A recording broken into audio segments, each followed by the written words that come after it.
Hai, selamat datang kembali di Nonton Lagi Channel. Bagaimana nih kabar kalian? Semoga baik-baik saja ya. Di episode kali ini kita akan membahas mengenai beberapa teori yang ada pada film How to Train Your Dragon.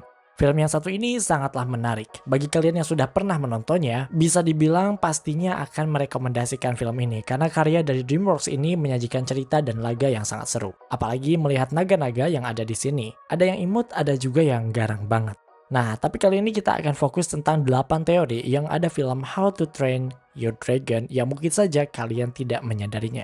Jadi, bersiaplah.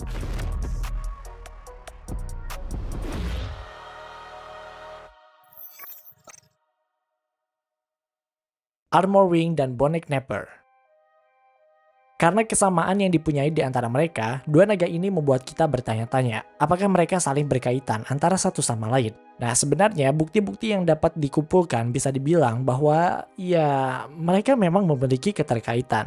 Hal yang pertama jelas bentuk tubuh mereka terlihat sangat mirip. Beberapa fan teoris mengatakan bahwa dua naga ini setidaknya memiliki nenek moyang atau leluhur yang sama. Karena bagaimanapun mereka itu terlihat sangat mirip. Kedua, mereka ini memiliki gaya dan perilaku yang sangat mirip juga. Mereka suka banget mengais tulang dan logam. Nah, perilaku suka mengais-ngais tulang dan logam ini bukan tanpa alasan. Mereka melakukan ini karena untuk membuat armor atau baju sebagai pelindung diri mereka dari musuh dan tentunya untuk melindungi tubuh mereka. Apalagi Bonnet Knapper yang memiliki sifat sedikit menyeramkan dan agak kanibal dalam mengumpulkan tulang-tulang naga yang tujuannya untuk melindungi tubuhnya dari musuh. Sementara Armored Wing suka mengumpulkan logam-logam yang telah dibuang seperti di seriesnya yang berjudul Storage of Wars. Tapi tetap saja, kesamaan di antara mereka nggak bisa disangkal. Mereka berdua juga dimiliki oleh Class of Dragon yang sering kita dengar sebagai Mystery Class. Seperti yang dapat kalian bayangkan bahwa namanya dinamakan dengan misteri karena sangat sedikit orang yang mengenal mereka. Jubah Drago. Dia merupakan seseorang yang mengklaim dirinya sebagai Tuhan bagi para naga. Drago ini sebenarnya karakter yang cukup menyeramkan dan mendominasi dunia dengan tentara dan naga-naga yang dimilikinya. Pertemuan pertama kali yang pernah dilakukan dengan Hiccup, Drago pernah mengatakan bahwa saat dirinya masih kecil, desa yang ditinggalinya sempat diserang dan dihancurkan oleh para naga. Gak cuma itu, selain tempat tinggalnya yang hilang, keluarganya pun juga terbunuh karena kejadian itu. Kalau kita sebagai orang yang diserang oleh sebuah makhluk hidup, pastinya kita akan takut dengan makhluk itu kan? Tapi berbeda dengan Drago. Alih-alih dia takut karena desa dan keluarganya diserang para naga, dia malah bertekad untuk menaklukkan naga-naga itu. Dan dengan mengontrol mereka, dia bisa menjaga dunia tetap aman dari para naga. Tapi dengan kekuasaannya itu, dia kelewat batas dengan menyalahgunakan Warlord. Kita pasti sudah mengetahui kalau Drago mengenakan jubahnya yang terbuat dari kulit naga. Gak tanggung-tanggung, jubah ini bisa menahan panas melindungi dirinya dari api semburan naga. Tapi beberapa fan teoris sedikit penasaran. Bisa saja jubah yang Drago pakai sebenarnya terbuat dari kulit Night Fury. Apakah Drago merupakan seseorang di balik sedikitnya jumlah populasi Night Fury di luar sana? Apakah dia yang bertanggung jawab mengenai sedikitnya populasi naga sejenis Toothless? Belum sampai di situ, ada scene di mana Eric sempat melihat Toothless dan sangat bersemangat saat melihatnya. Apalagi dia seperti melihat sebuah naga yang sangat jarang ditemukan. Terus dia mengatakan kalau dia mengira spesies Toothless ya sudah benar-benar punah. Mungkin saja dia berpikir begitu karena Drago yang merupakan temannya Eric ini sebenarnya sudah menebas semua spesies Night Fury. Agak serem ya. Toothless bisa terbang. Kita semua pasti sudah tahu kan kalau Toothless itu sebenarnya ya gak bisa terbang tanpa Hiccup. Tapi ada beberapa fan teoris yang mengatakan sebaliknya loh guys. Kalau kalian ada yang menonton short film yang berjudul Gift of the Night Fury, kita bisa melihat kalau Hiccup membuat ekor buatan untuk Toothless yang membuat ia bisa terbang tanpa bantuan Hiccup. Tapi di akhir film Toothless malah menghancurkan ekor buatan Hiccup sehingga Hiccup dan Toothless harus tetap menjadi partner yang menggemaskan. Kemudian pada How to Train Your Dragon 2, Toothless bisa membuktikan pada Hiccup untuk bisa terbang. Tapi Hiccup dapat mengubah dan mengontrol bentuk ekornya Toothless sehingga terkunci pada tempatnya dan dia bisa meluncur dengan jarak dekat dengan kemampuan dirinya sendiri. Pada akhir film kita pun bisa melihat Toothless terbang ke arah depan tanpa bantuan Hiccup.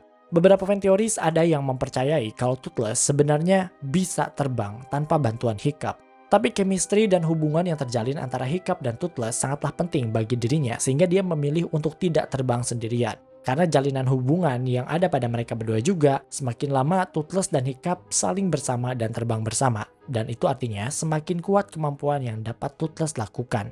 Bahkan seiring berjalannya waktu, kemampuan yang didapatkan Toothless membuat dirinya dapat terbang sendiri lebih jauh dan jauh lagi tanpa bantuan majikannya itu. Toothless adalah alpha. Pada film How to Train Your Dragon kedua, kita bisa melihat Toothless sedang menghadapi tantangan saat berhadapan dengan Bewilderbeast alias Alpha Dragon untuk melindungi Hiccup, yang menjadikan Toothless sebenarnya adalah alpha. Tapi bagaimana jadinya kalau Toothless sebelum kejadian itu sebenarnya ya sudah menjadi seekor Alpha Dragon? Mari kita kilas balik ke film How to Train Your Dragon yang pertama. Ada sebuah scene di mana Toothless dan Hiccup sedang berantem dengan sebuah naga bernama Dreaddam alias The Queen of the Dragon. Seperti yang kalian ketahui, naga yang satu ini sangatlah besar dan sangat kuat. Dia memiliki sebuah sarang dan merawat naga-naga yang berada di sana yang dapat dia panggil dengan suara tangisan. Coba kalian ingat-ingat lagi deh, Bewilderbeast itu punya kemampuan yang serupa loh guys, yaitu mampu untuk mengontrol pikiran naga dengan teriakan yang ia keluarkan. Kita semua tahu bahwa ada lebih dari satu spesies Alpha Dragon di luar sana, dan beberapa teori mengungkapkan kalau Red Death yang satu ini sebenarnya merupakan female Alpha Dragon, atau Alpha Dragon perempuan. Dan mungkin saja merupakan spesies yang sama dari Bewilderbeast. Jadi teori ini ingin memberikan informasi kalau dengan mereka menaklukkan Red Death, Toothless sebenarnya ya telah menjadi Alpha Dragon di film yang pertama, dan film yang keduanya saat dia menantang Bewilderbeast merupakan sebuah pertarungan antara seekor Alpha dengan Alpha. Jadi sebenarnya bisa jadi apa yang kita lihat pada film How to Train Your Dragon yang kedua merupakan pertarungan seru dengan tingkat Alpha. Hiccup,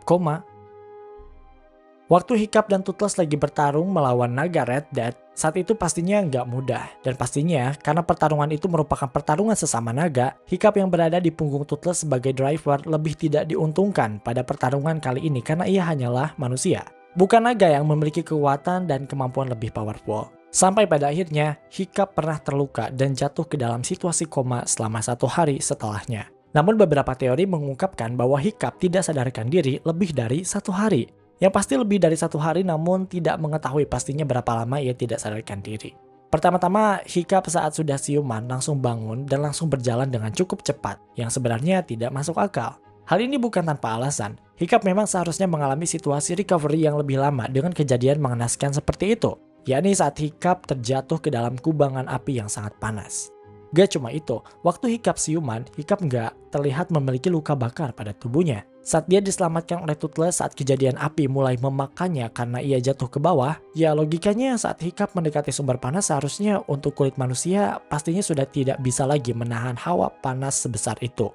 Karena rasanya kita waktu dekat dengan sumber api saja, apalagi jika apinya besar, pastinya akan mengalami luka bakar yang cukup serius karena besarnya suhu api. Tapi berbeda dengan Hiccup, saat ia jatuh ke sumber api sedekat itu, dia masih belum mendapatkan luka bakar sama sekali.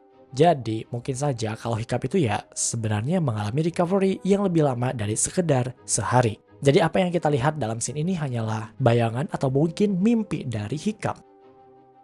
Toothless ditembak Hiccup.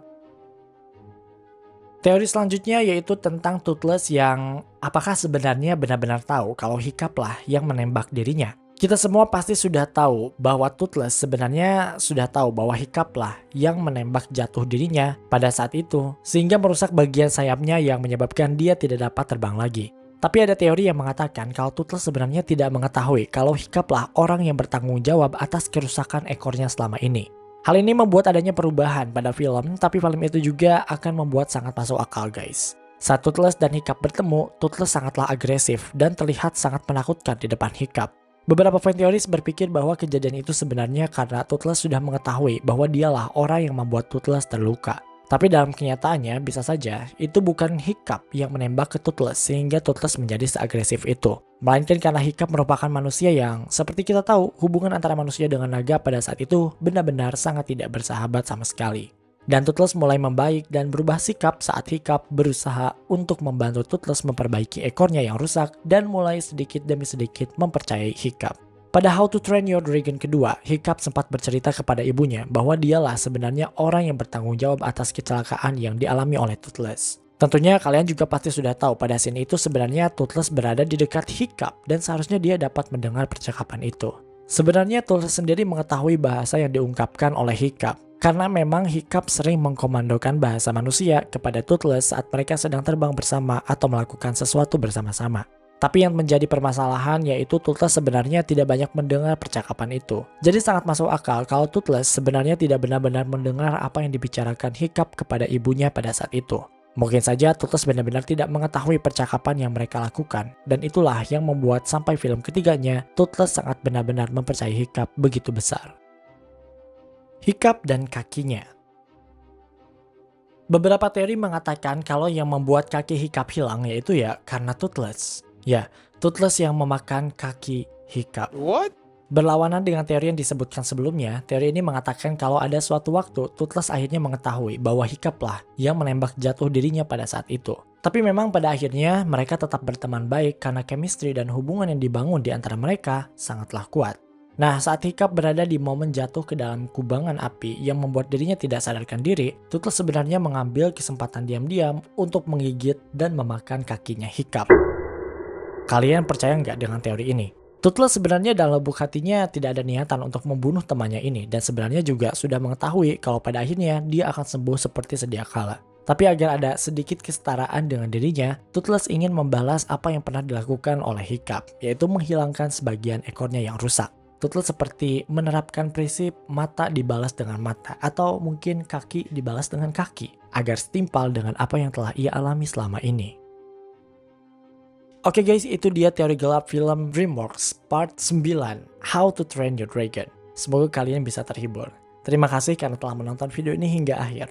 Luangkan waktu untuk like, share, dan komen jika kalian suka video ini. Tekan tombol subscribe dan aktifkan notifikasi loncengnya supaya kalian tidak pernah ketinggalan video-video terbaru dari kami. Dan sebagai bentuk dukungan kalian terhadap berkembangnya channel ini, mari terhubung lebih dekat dengan cara follow kami di Instagram di @nontolagi.channel untuk mendapatkan info dan rekomendasi film terbaik. Dan jangan lupa Creepy Crime Case kini hadir di Spotify. Sampai jumpa di episode Nontologi Channel berikutnya.